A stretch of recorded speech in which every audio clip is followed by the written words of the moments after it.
The child of a star princess knocked and met a human. Kale had never seen the stars like this before. From the observation deck of the Luminara Palace, the entire sky stretched endlessly, a tapestry of silver light and distant suns. He hovered near the glass wall, small hands pressed against it, feeling the faint hum of the palace around him. Being the child of Princess Alara was supposed to make him special, but Kale often felt trapped. Everything about his life had rules, strict boundaries, and expectations he could not escape. His luminary abilities, his glowing eyes, his ability to manipulate small threads of energy, set him apart even further. And now, at 10 cycles of age, he felt a growing curiosity about a world he had never visited, the human planets. Humans were considered primitive by the Luminari. They lacked the energy resonance Kale could summon effortlessly. They relied on clumsy machines, and their ways were unpredictable. Most Luminari looked down upon them, and the elders had long forbidden any contact. Yet Kale could not help feeling drawn to them. Stories of human ingenuity and determination had fascinated him for years. They were chaotic, messy, and yet somehow alive in ways the palace never was. And today, Kale could no longer resist. "Kale!" a familiar voice called from behind him. It was Lyra, one of the palace attendants assigned to watch him. She floated effortlessly through the air, her translucent wings shimmering faintly in the soft light. "Your mother will be displeased if you leave the palace." "I know," Kale said, keeping his voice low. I want to see them, just for a little while," Lyra sighed, sensing the determination in his gaze. "The humans are dangerous, Kale, not in the way you think, but in ways you cannot understand. You are not ready for this world. "I am ready," he interrupted, and the words startled even him. He had practiced this moment for days, imagining how he would persuade Lyra to let him go. "I can be careful. I won't make mistakes. I just want to see them, to meet one, to understand them." Lyra hovered silently for a moment. The soft hum of the palace and the distant stars outside made the choice feel monumental. Finally, she nodded. "Very well, but you must promise me one thing. Do not reveal who you are. Not yet. You are Kale, child of a star princess. If they know, everything will change. You cannot trust anyone completely." Kale nodded eagerly. He had never felt such a thrill in his life. For the first time, he would step beyond the boundaries of the palace into a world forbidden by the Luminari. He raced to the hangar, his small ship waiting, sleek and silent. With a practiced hand, he initiated the launch sequence. The engines whispered to life, and soon he was soaring through space, leaving the glittering walls of Luminara behind. The human planet he had chosen was small, unremarkable to most eyes, but to Kale it felt alive. He had studied its orbit, its atmosphere, and its population for months. The humans who lived there were not particularly advanced, but they were clever and resilient, qualities Kale admired deeply. He descended slowly, the scout ship making barely a sound as it hovered above the dense forests that covered much of the planet. Eli was there. Kale saw him before Eli noticed. He was a human, tall and wiry, with hair the color of autumn leaves and eyes sharp with curiosity. Eli crouched near the edge of a small clearing, examining a piece of strange equipment. Kale had watched him from orbit, fascinated by the way humans tinkered with tools and devices, always experimenting, always learning. There was a sense of joy in it, a determination Kale had never felt within the palace. Kale stepped out of his ship. His feet touched the soft soil and a thrill ran through him. He was on the human world, and here, for the first time, he felt free. Eli heard the faint hum of energy before he saw Kale. He turned and froze, eyes wide, staring at the glowing figure before him. Kale's skin shimmered faintly, his eyes luminescent, and a subtle thread of energy danced around his fingertips. Who are you?" Eli asked, voice cautious but not afraid. He had encountered many strange things in the forests, but nothing like this. Kale hesitated. He had promised Lyra he would not reveal his identity. "I'm just someone visiting," he said carefully. "I want to learn about your world." Eli studied him for a moment, taking in the glowing eyes, the faint aura of energy, and the unusual presence that seemed to fill the clearing. "You're not like any human I've seen," Eli said finally. "Are you alien?" Kale nodded, a small smile playing on his lips. "Yes. But I mean no harm, I only want to understand." Eli's expression softened. There was something earnest about the way Kale spoke, a curiosity that mirrored his own. "Well," Eli said, standing up fully, "then I suppose you'll need a guide. Follow me, but be careful." Not everything here is friendly. They walked through the forest together, Eli pointing out plants and animals, explaining their uses, their dangers, and their behaviors. Kale listened with rapt attention, marveling at how humans could make sense of the world with so little, relying on observation, trial, and error rather than sheer power. "I don't understand," Kale admitted at one point. "You're people, you're fragile. You can't manipulate energy like I can. You don't have wings or the ability to glide through the sky. How do you survive?" Eli chuckled softly. "We survive because we're creative. We adapt. We make tools, build shelters, work together. We find ways around problems instead of overpowering them.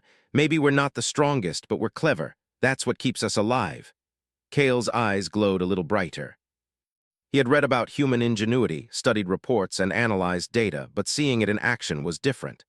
Humans did not rely on innate power or beauty. They relied on thought, improvisation, and courage. Something deep inside Kale resonated with that.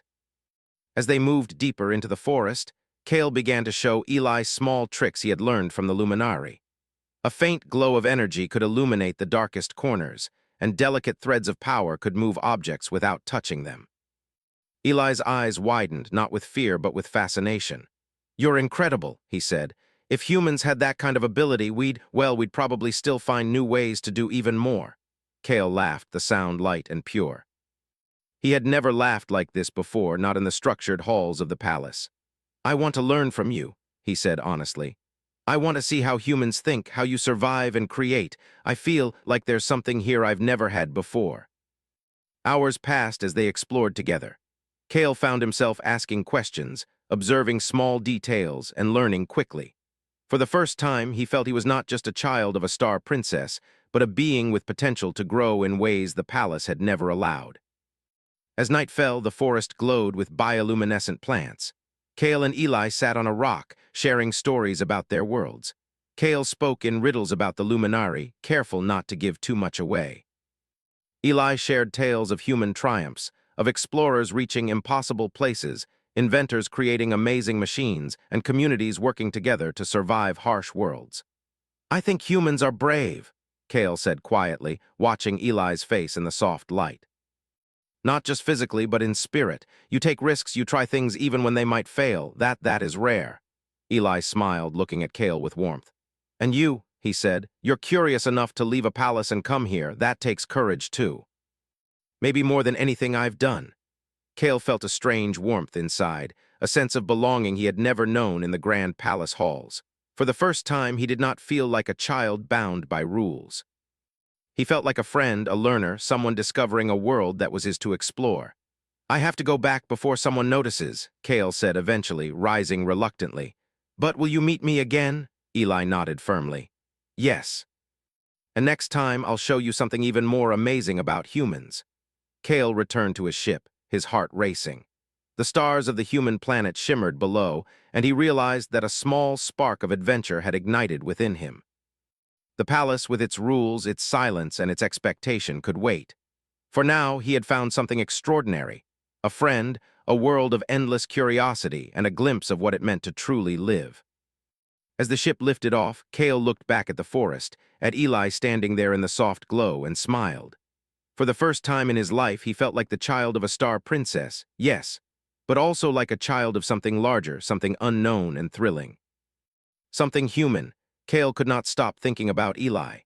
Even as he floated back toward the Luminara Palace, the stars whizzing past like ribbons of light, the humans' laughter, curiosity, and courage replayed in his mind.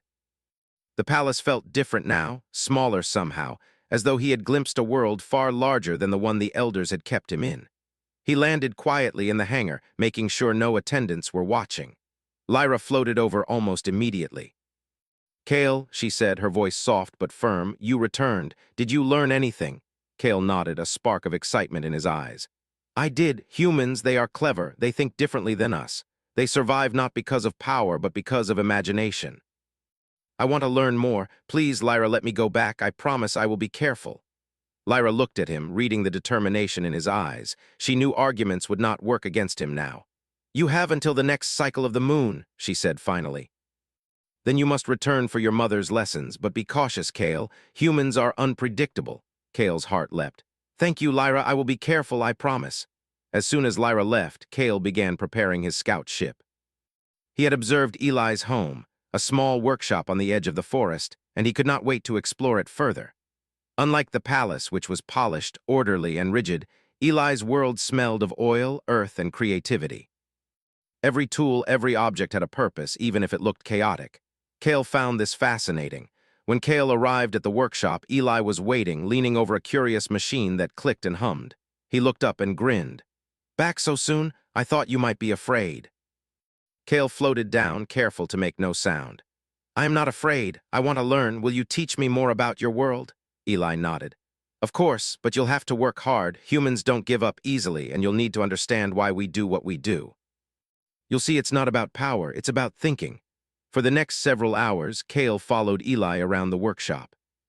He learned how humans could make tools from almost nothing, how they fixed things that seemed broken beyond repair, and how they solved problems by observing, testing, and experimenting.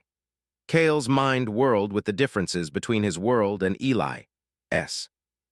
In the palace, everything was given, everything was perfect, and there was little room for mistakes. Humans, however, thrived on trial and error. "See this?" Eli said, holding up a small device that looked fragile. "It's a simple energy regulator, nothing fancy, but it keeps my workshop powered. I built it out of spare parts from old machines. One human could probably make 10 mistakes before it worked, but that's the process. We learn from the mistakes, not just the success." Kale's eyes glowed faintly as he reached out a hand, touching the device lightly. A small thread of luminary energy flowed through it, making it shine brighter. "It's amazing how much you can do with so little," he said. "On Luminara, we rely on energy for everything. We do not need tools, but humans, you find ways to create your own power." Eli smiled, clearly pleased. "Exactly. Humans make the impossible possible. We see limitations as challenges, not obstacles. I think you'll like learning more about us." Kale nodded, feeling a thrill he had never experienced in the palace. He realized that humans had something no Luminari had: flexibility, humor, and the ability to think around any problem. In the palace, rules defined everything. Humans had few rules, but they thrived. Kale found himself studying Eli's every move, trying to understand the logic and creativity behind it. As they worked together, Kale started sharing small secrets of his own. Not powerful energy, not the things that would draw attention, but simple tricks: how to light a room with a faint glow, how to move objects subtly with threads of energy. Eli's eyes widened at every demonstration. "You're showing me things humans could never imagine," he said. "You could be an inventor here in our world, even without the palace powers." Kale laughed. "Maybe, but I also want to learn from you. Humans have ideas and skills that even the most advanced Luminari cannot have. You're thinking it's unpredictable in a good way." Days passed quickly. Kale and Eli continued their secret meetings, exploring the forest, learning from each other, and slowly forming a bond that neither had experienced before. Kale felt alive in a way the palace had never allowed. He asked questions about human families, human inventions, and human history. Eli, in turn, asked Kale about Luminari traditions, about how the stars were controlled and energy was manipulated. Each shared story fascinated the other, and a friendship blossomed. But Kale could not forget the warnings.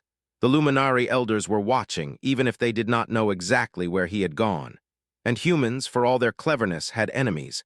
Kale had to be careful for both of their sakes. One evening, as the twin moons rose over the forest, Kale and Eli were sitting beside a stream, watching the water glow faintly under the moon's light. Kale had been experimenting with threads of energy, gently lifting pebbles and making them spin above the water. Eli laughed, clapping his hands in delight. "You're incredible," Eli said. "Humans don't have this power, but you could teach us a lot. I wonder what we could do if we combined your abilities with human creativity." Kale's eyes brightened. "I think that is why I came here. I wanted to see what humans can do. I want to learn from you and maybe teach you a little too. We could do so many things together."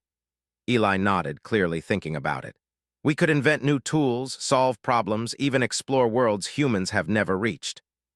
And you could see what humans are capable of without relying on magic or powers." Kale felt a surge of excitement. This was the first time he truly felt like himself, not just a princess's child, not just a luminari, but someone who could bridge worlds. He wanted to show his people that humans were more than primitive. He wanted to prove that trust and collaboration could achieve things neither species could do alone. The next few days brought small adventures. Kale learned how humans built shelters using local materials, how they stored food, and how they crafted simple machines. Eli explained why humans valued failure. It was proof of trying, proof of learning, proof of persistence. Kale found it strange at first, but he grew to admire it. Humans did not give up easily, and even when they were weak, their minds were strong. One afternoon, Kale discovered a small mechanical bird Eli had created. It flapped its tiny wings and chirped softly. Kale reached out, touching it gently with a thread of energy to make it hover longer in the air. "It's alive in a way," Kale said quietly. "Your humans make life out of metal and air." Eli laughed. "We try. Life is more than just breathing. It's imagination, hope, and trying new things. And you see it, don't you? That's why you came here." Kale nodded. He realized that every moment with Eli was teaching him something the palace never could, not just about humans, but about himself. Curiosity, courage, friendship. These were not powers, but qualities just as strong as any energy the Luminari could summon.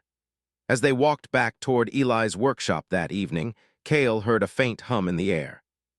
His Luminari senses picked it up, a distant presence moving carefully through the forest. His body tensed.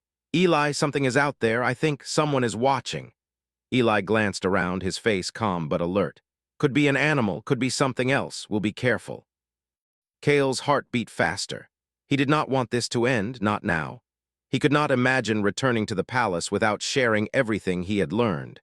But for now, he focused on the present, on the friendship, and on the lessons the human world had given him. They reached the workshop and Kale sat down, exhausted but exhilarated. Eli offered him water and some simple food. "You've learned a lot in just a few days," Eli said. "I think humans have a lot to teach you, and maybe you have a lot to teach humans too." Kale smiled faintly. He had not known what to expect when he first stepped onto this planet. Now he knew that this world, these humans, and this friendship could change him forever. He thought of his mother, of the palace, of the elders. He knew that when he returned, he would be different. He had glimpsed a world of possibility and curiosity that even the stars could not contain. That night, Kale lay in his small, hidden chamber aboard his scout ship, looking out at the human world below. The forest glowed softly, rivers reflected the moonlight, and somewhere Eli slept, dreaming of his own adventures. Kale smiled to himself. Tomorrow, they would continue learning, continue exploring, continue bridging two worlds that should never have met. But now they had. And Kale knew this was only the beginning of something extraordinary. For the first time in his life, Kale felt that he belonged, not to the palace, not to the stars, but to a universe of endless possibility, where humans and Luminari could learn from one another. Kale could feel it before he saw it. A faint pulse in the air, subtle and careful, like a ripple across the surface of a still pond. His Luminari senses were alert. Something or someone was nearby. He had learned to trust this feeling, the awareness that humans did not possess naturally. He nudged Eli gently. "Eli, something is moving in the forest," Kale whispered, his glowing eyes scanning the trees. "It's not an animal, it's intelligent." Eli looked around, squinting into the shadows.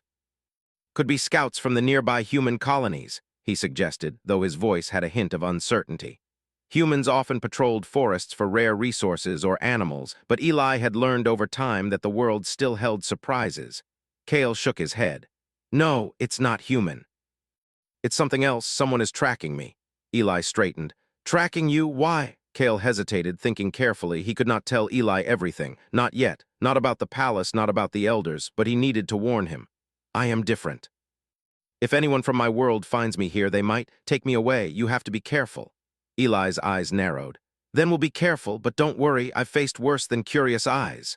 He smiled, trying to ease Kale's tension, but his mind was already planning. If Kale's pursuers were clever, they would use the forest to their advantage. They moved slowly, winding through thick undergrowth, Kale's faint glow lighting the path ahead. The forest was alive with sound. Birds calling, insects chirping, leaves rustling in the soft wind. But underneath it all, Kale could feel the presence, hiding, observing, waiting. "I think we should make a small trap," Kale said quietly, lifting his hand to manipulate a thread of energy. Small rocks floated gently, hovering in midair. "It will not hurt anyone. It will only warn us if someone comes too close." Eli nodded, understanding immediately. Good idea.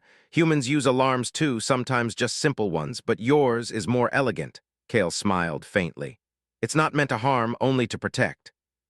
Hours passed and the forest grew darker. Kale and Eli sat silently near the stream, listening. Every crack of a branch, every distant rustle made Kale tense.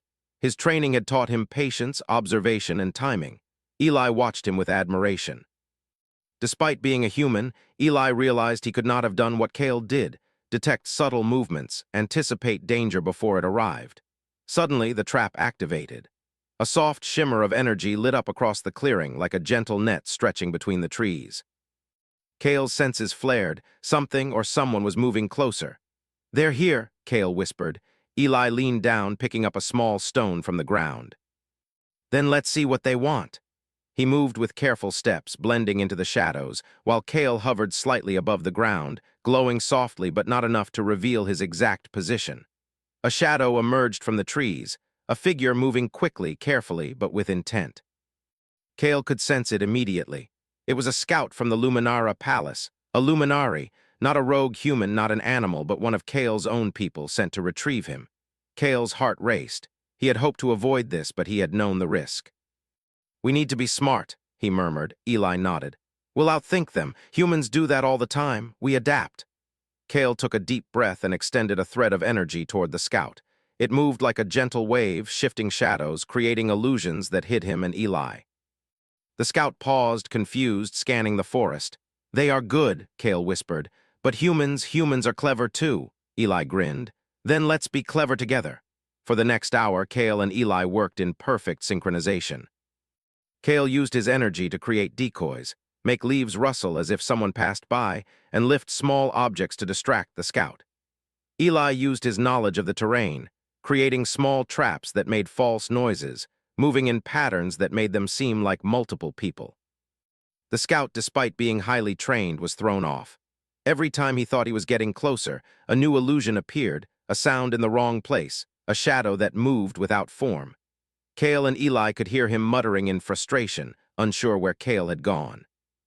Finally, Kale decided it was time to end the pursuit, at least for now. He concentrated his energy, creating a small, controlled burst that made the scout believe the forest itself was shifting. Trees seemed to move, shadows twisted, and a false image of Kale ran deep into the forest, leaving the scout chasing a phantom. Eli's eyes widened. "That was incredible. You tricked him completely." Kale nodded, breathing heavily. "It is only temporary. They will not give up easily. My world, they are persistent, but humans can survive when they are clever." Eli smiled. "Then we'll survive together." The scout eventually retreated, unable to find the real Kale. Kale exhaled, the tension leaving his body slowly. "That was close," he said softly. "Too close. But now I see humans are stronger than I thought, not in power, but in thought. You are resilient in ways my world cannot imagine." Eli shrugged. "We adapt, that's all we do." "Life is unpredictable, so we learn to be unpredictable too." Kale smiled faintly. "I think I want to show my people that humans can be trusted, that we can learn from each other, but I do not know how yet. I have only just begun to understand." Eli nodded. "And that's fine. One step at a time. You've already learned a lot, and so have I." The next days passed with careful exploration and quiet study. Kale learned how humans built and repaired things with whatever they had, turning almost nothing into something useful. He learned how they worked together, communicated, and solved problems without magic, wings, or energy threads. It fascinated him. Eli, in turn, learned small things from Kale: how to manipulate small bursts of energy to make tools more efficient, how to illuminate dark spaces without electricity, and how to move objects without touching them directly. Eli's excitement grew with each lesson. "This is amazing," he said one day, holding a small floating tool in his hand, stabilized by Kale's energy. "Humans could never do this alone, but together, who knows what we could create?" Kale nodded. "Exactly, that is why I came here.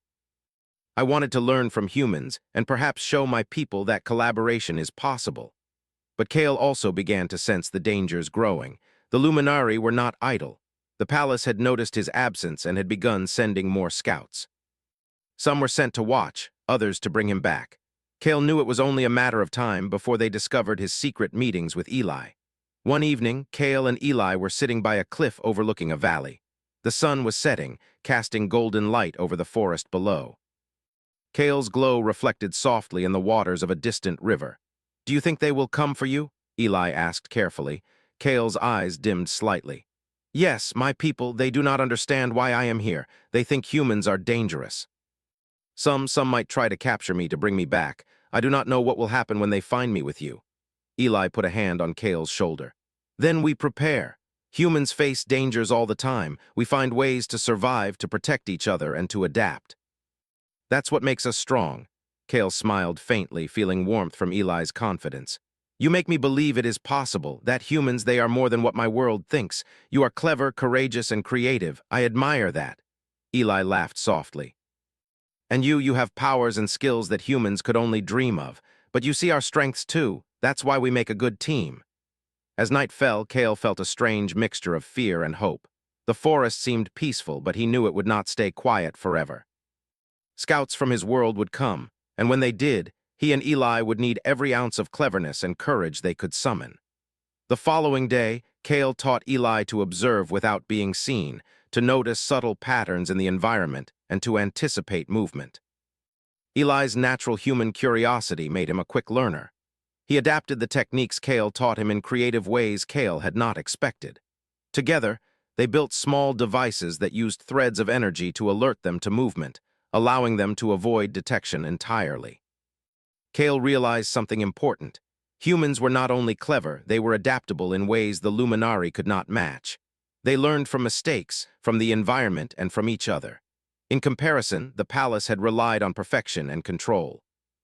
The human way, chaotic and unpredictable, held power in its unpredictability. By the time the twin moons rose over the forest again, Kale felt ready. He no longer feared the approaching scouts. With Eli, he could face them, evade them, or even outthink them. Humans had taught him patience, creativity, and resilience, qualities the palace had never valued. Kale had thought he was ready for anything. After days of learning from Eli, practicing clever tricks to avoid the scouts, and exploring the forest, he believed he could face whatever challenges came his way. But the reality of returning to the Luminara Palace and showing them the truth about humans was far more complicated than he had imagined. Eli stood beside him, adjusting a small device they had created together. "Are you sure you want to do this?" he asked, his eyes searching Kale's. "Once we go back, everything changes. They might not listen, or they might react in ways we cannot predict." Kale nodded. His hands glowed faintly as he concentrated, feeling the threads of energy flowing around him. "I have to do this. I cannot stay hiding forever. My people need to see the truth. Humans are not what they believe, and I cannot hide who I am either.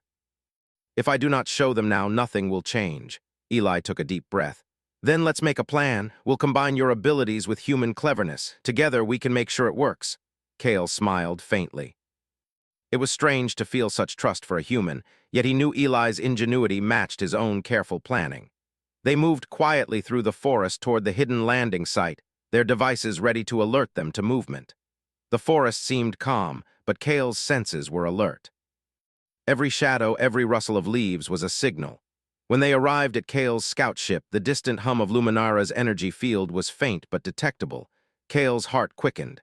The palace would know he was returning. Scouts might already be waiting. He looked at Eli. "Once we reach the palace, we must act carefully. My mother, she will listen, but the elders might not. They expect obedience, not curiosity. They expect rules, not risk." Eli nodded. "Then we show them both, that humans and Luminari together can be more than they imagine." The ship lifted off quietly, gliding through the lower atmosphere of the forest planet. Kale guided it skillfully, using small threads of energy to stabilize the engines. Eli monitored the instruments, noting subtle fluctuations in the energy field that indicated scouts might be nearby. They emerged from the atmosphere and soared into the glittering void of space. Below them, the planet's forests and rivers glowed softly in the fading light of its twin moons. Above them, the vast expanse of stars stretched endlessly. Kale felt a mixture of excitement and fear. For the first time, he was returning to the palace not as a child following orders, but as someone with knowledge, allies, and purpose. As they approached the orbit of Luminara, Kale activated a small cloak of energy to make the ship nearly invisible. Eli's eyes widened. This is incredible. Humans could never do this alone. Kale smiled faintly. It is simple energy manipulation, but combined with your strategies, it becomes powerful. They landed on a quiet platform within the palace, avoiding the main docking bay. Kale's glow was subdued, just enough to move without drawing attention. Eli followed him carefully, blending into the shadows as they made their way toward the central hall.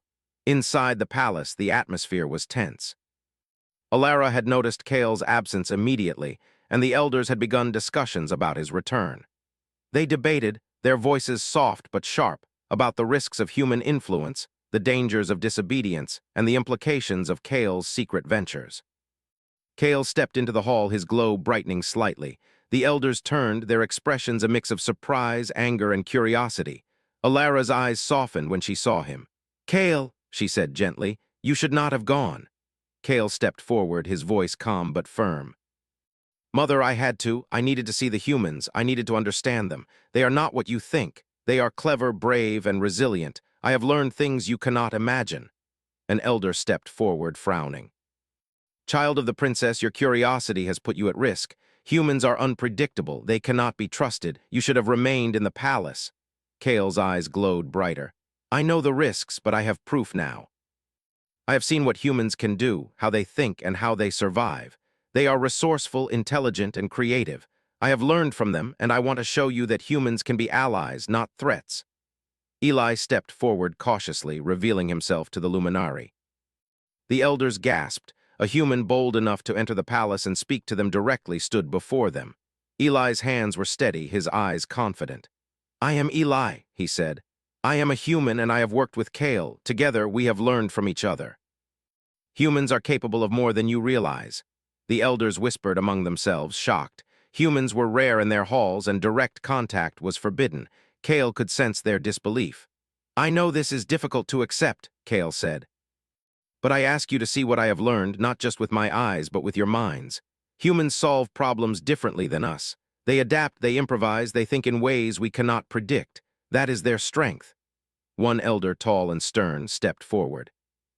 "And what of your abilities, Kale? Are you teaching humans to manipulate energy? That is forbidden. It could destabilize the balance of our world." Kale shook his head. "I have not given them the power to manipulate energy as we do. I have shared only small lessons, techniques they can use creatively. They have learned from me and I have learned from them.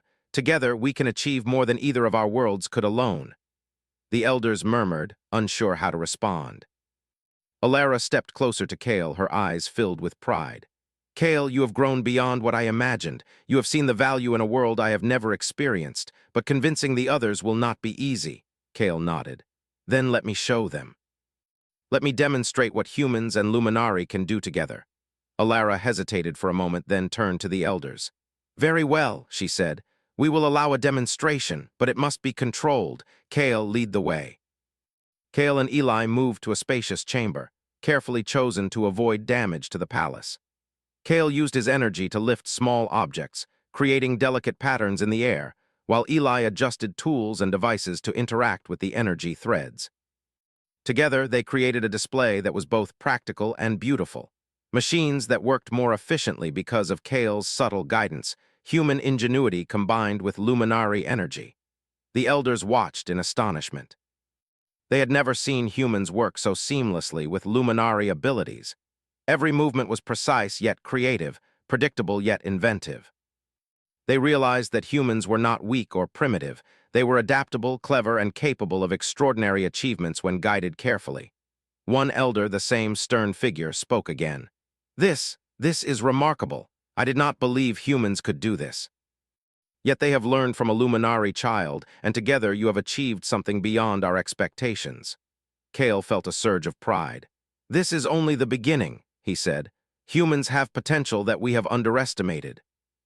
And together we can explore, invent, and protect our worlds in ways neither of us could do alone." Eli smiled. "And it works both ways. I have learned things I could never have imagined, and I have seen how much more humans can achieve when we collaborate with others. This is only the start of what we can accomplish."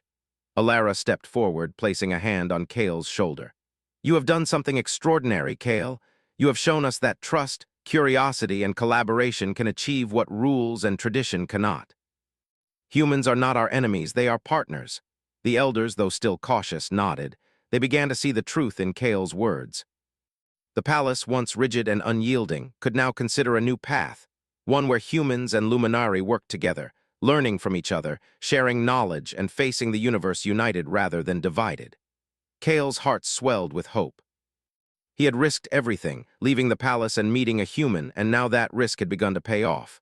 The walls of tradition had started to crumble, replaced by a vision of collaboration and possibility. Eli looked at Kale, his eyes bright with pride. "You did it," he said quietly. "You showed them, and together we've created something amazing." Kale nodded. "We've only just begun. There is so much to learn, so much to explore, but now they understand, and they will listen."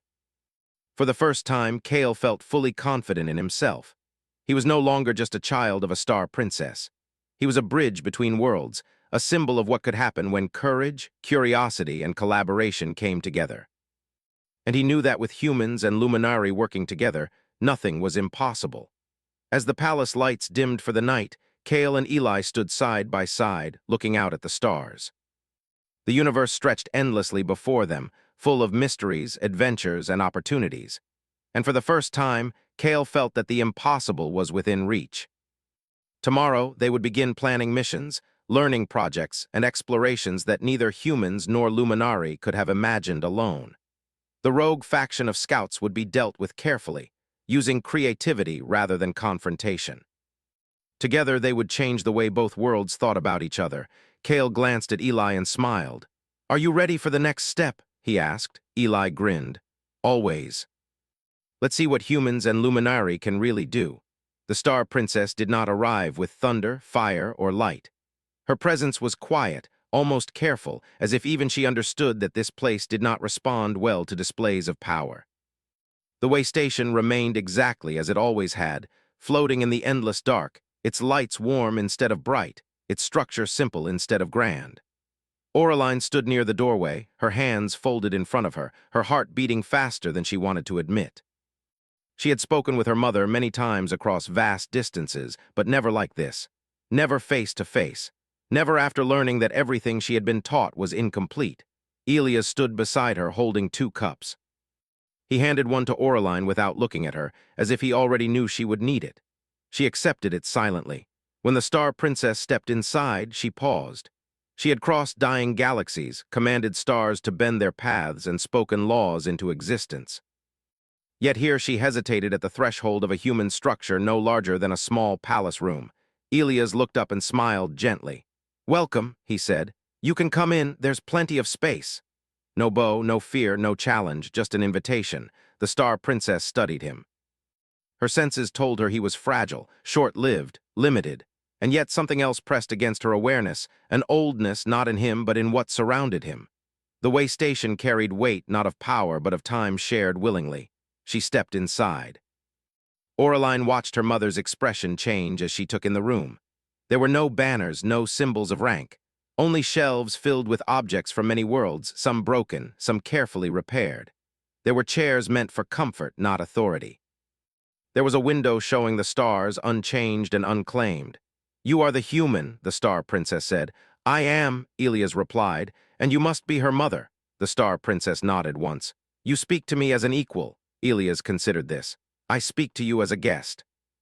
That answer stayed in the air longer than any threat ever could. They sat, not because anyone ordered it, but because sitting felt natural. Oraline took a place between them, suddenly aware that she was no longer just a child being observed. She was a bridge. The Star Princess looked at her daughter. "You did not follow protocol." Oraline met her gaze. "No, mother, I followed curiosity." Silence followed, not angry silence, thinking silence. The Star Princess turned back to Elias. "This station should not exist." "Our records say humanity never reached this level of construction." Elias nodded. "We didn't, not all at once." He gestured around the room. "This place was built slowly, one piece at a time, by people who believed the universe was worth listening to before trying to change it." "You refused ascension," the Star Princess said. It was not a question. "Yes," Elias answered simply. "Why?" she asked. "You could have ruled." Elias smiled, but it was not proud. "We already ruled something more important, our choices." Oraline saw her mother's fingers tighten slightly. The idea was uncomfortable. Power that could be refused was power that could not be controlled. Because of that refusal, Elias continued, we stayed small, and because we stayed small, we stayed careful. We learned how to live next to things bigger than us without trying to become them. The Star Princess looked out the window at the stars she had once thought of as her inheritance. You let my child into this place, she said quietly. You spoke to her without fear. She knocked, Elias replied. That matters to humans. Oraline felt warmth spread through her chest. She had not realized how much that small act meant. The Star Princess stood and walked slowly around the room. She touched an object made of dark metal, cracked and repaired. What is this? A hull plate, Elias said. From a ship that failed, we keep it to remember mistakes.